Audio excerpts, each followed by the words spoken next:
നമസ്കാരം. നക്ഷത്രഫലം പ്രോഗ്രാമിലേക്ക് സ്വാഗതം. ഇന്ന് മാർച്ച് 11 തിങ്കളാഴ്ച, ഭരണി നക്ഷത്രം. വളരെ പ്രധാനപ്പെട്ട ഒരു ദിവസമാണ്. ചെട്ടിക്കുളങ്ങര ഭരണിയുടെ ദിവസമാണ്. ദേവീക്ഷേത്ര ദർശനം വളരെ നല്ലതാണ്. എല്ലാ നക്ഷത്രക്കാർക്കും, പ്രത്യേകിച്ച് രൗദ്രഭാവ ദേവീക്ഷേത്ര ദർശനം കൊണ്ട് ആഗ്രഹ സാഫല്യമൊക്കെ ലഭിക്കുന്ന ഒരു ദിവസമാണെന്നും പ്രത്യേകം അറിഞ്ഞിരിക്കുക. ഇനി രാശിഫലം. ആദ്യമായി മേടം രാശി. അശ്വതി, ഭരണി, കാർത്തിക ആദ്യത്തെ കാൽഭാഗം. റിയൽ എസ്റ്റേറ്റ് ഏജൻസിനും ഏജൻസി ബിസിനസ് നടത്തുന്നവർക്കും ഒക്കെ അനുകൂലമായിട്ടുള്ള ഫലസൂചനകൾ ഇന്ന് ഗ്രഹസ്ഥിതിയിലുണ്ട്. വിദ്യാർത്ഥികൾക്ക് നേട്ടങ്ങൾ, കോമ്പറ്റേറ്റീവ് എക്സാംസിലൊക്കെ വിജയിക്കുവാനുള്ള ഭാഗ്യവും ഇന്ന് ഗ്രഹസൂചനയിലുണ്ട്. പ്രതീക്ഷിക്കാത്ത സമയത്ത് വരുന്ന വിവാഹാലോചന, വിവാഹത്തിലെത്തുവാൻ ഭാഗ്യമുള്ളൊരു ദിവസമാണ്. പൊതുവെ നേട്ടങ്ങൾ കാണുന്നു. വിദ്യാർത്ഥികൾക്ക് ഹയർ എഡ്യൂക്കേഷനും വിദ്യാഭ്യാസം പൂർത്തിയാക്കിയവർക്ക് നല്ല ജോലിയുമൊക്കെ തരപ്പെടുന്ന ഒരു ദിവസമാണ്. സാമ്പത്തിക നേട്ടവും ഇന്ന് പ്രതീക്ഷിക്കാം.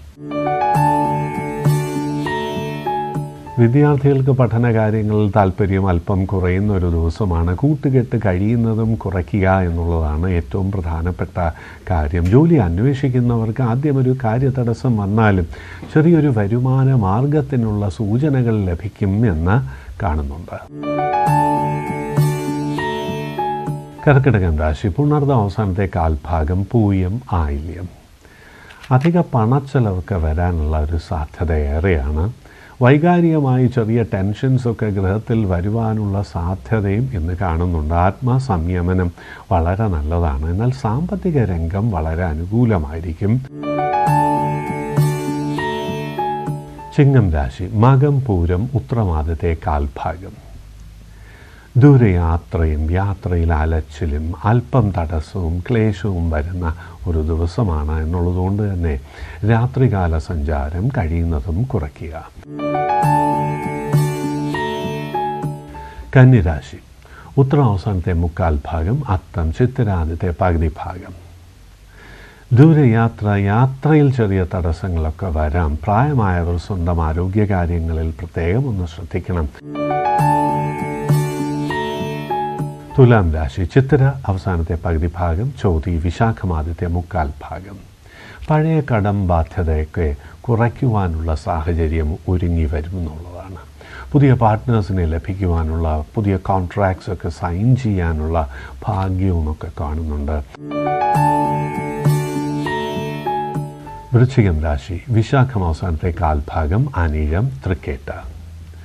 പൊതുവെ ഗൃഹത്തിന് ഐശ്വര്യം വരുവാൻ സാധ്യതയേറെയുള്ള ഒരു ദിവസമാണ്. അല്പ പണമൊക്കെ കുടുംബത്തിൽ വന്നു ചേരും. ആഡംബര വസ്തുക്കൾ ലഭിക്കുവാനുള്ള ഭാഗ്യമുണ്ട്. ധനുരാശി. മൂലം, പൂരാടം, ഉത്രാടം ആദ്യത്തെ കാൽഭാഗം.